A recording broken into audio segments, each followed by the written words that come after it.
Suzume is the best animated movie of the year so far. Suzume or Suzume no Tojimari literally translates to Suzume's door locking or Suzume's locking up. It is the latest film from award-winning director Makoto Shinkai and is inspired by the Tohoku earthquake and tsunami that happened on 11th March 2011. The movie as a whole is centered around natural disasters, and the film was a result of the guilt that Shinkai felt following the natural disaster in 2011. Shinkai felt that his job wasn't very useful to disaster victims, and he wanted to tell the stories of the survivors through this movie. This is one of his best works, and I'm going to explain a few concepts you may have missed from the movie. Spoilers ahead. The opening scene is a dream from Suzume's childhood, and we see two whitish yellow butterflies surrounding the lady that approaches young Suzume. When Suzume wakes up, we see what looks like the same whitish yellow butterflies flying around her, and the first thing that she says is mother. In Japanese folklore, a white butterfly is supposed to symbolize the soul of a deceased loved one. It could be that Suzume woke up from the dream saying mother because that was what she was dreaming about, or she could have sensed her mother's presence around her. At the hot spring, Suzume picks up a mythical keystone that turns into a cat that is later named Daijin. Daijin actually translates to Chancellor or Chief Minister. Daijin later visits Suzume, and Suzume asks Daijin if he wants to be her cat. To do this, Daijin needs to transfer his role as a keystone to someone else. This is why he tells Sota that he's in the way. Sota didn't say anything to provoke Daijin, so I don't believe it was personal. The only reason he got given the keystone curse was because he was the only other human in the room. Daijin seems to draw his strength or health from Suzume's love, as he seems to transform when Suzume shows him love. Daijin intentionally made sure he was seen and pictured to leave them clues on where to find him.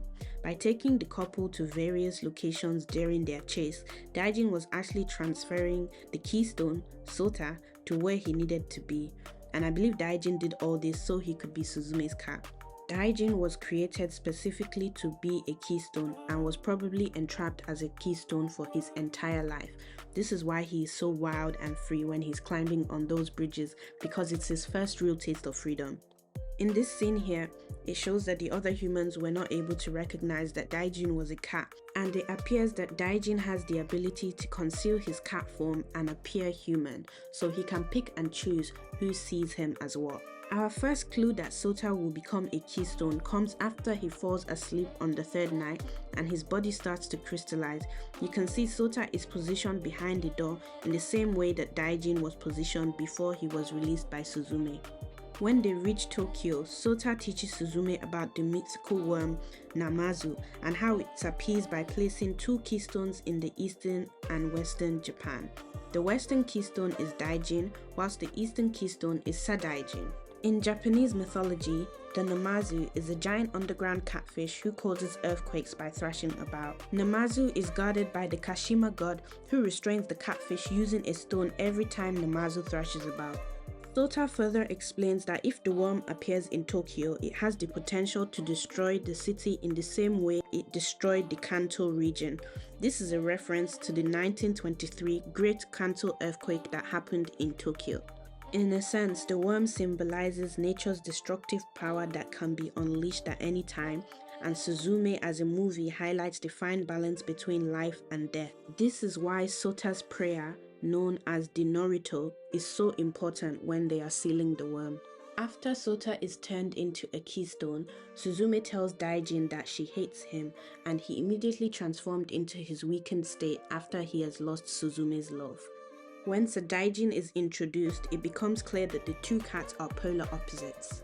Daijin is a small white cat with a black ring of skin around his left eyelid, while Sadaijin is a big black cat with a white ring of skin around his right eyelid.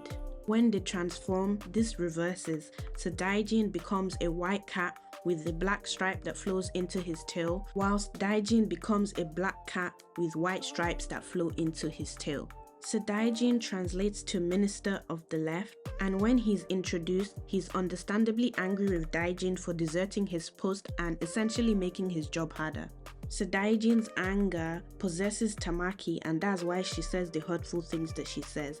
Daijin attacks Sadaijin, breaking his hold on Tamaki, who collapses to the ground, crying. It seems that Sadaijin has the ability to bring out the deepest, darkest human thoughts. When Suzume arrives back at her old house, we see the restored Fujinama Dam that failed after the earthquake, causing the tsunami. When Suzume thanks Daijin for guiding her and Sota, he immediately regains his strength. Later, Suzume offers to become a keystone in Sota's place, and Daijin has a complete change of heart. Daijin chooses to return back to being a keystone after realizing the cost of his freedom, and his only regret is that he was unable to be Suzume's cat. In one of the final scenes, we see the white butterflies around Suzume again as she heads for her younger self. These butterflies are around Suzume when she meets and speaks to her younger self. When Suzume says that she doesn't know what to do, the two butterflies immediately land on the chair, and this is when she remembers it and goes to pick it up. She gives the chair to her younger self and tells her all about her future and her destiny in order to comfort her. I definitely believe the white butterflies are the souls of Suzume's loved ones, whether that's her grandmother, her mother, or her father. Suzume was a great cinematic experience, and I would recommend it to any anime fan that's able to watch it.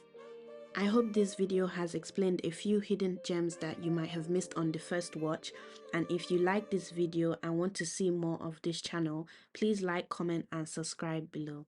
Okay, thank you, bye!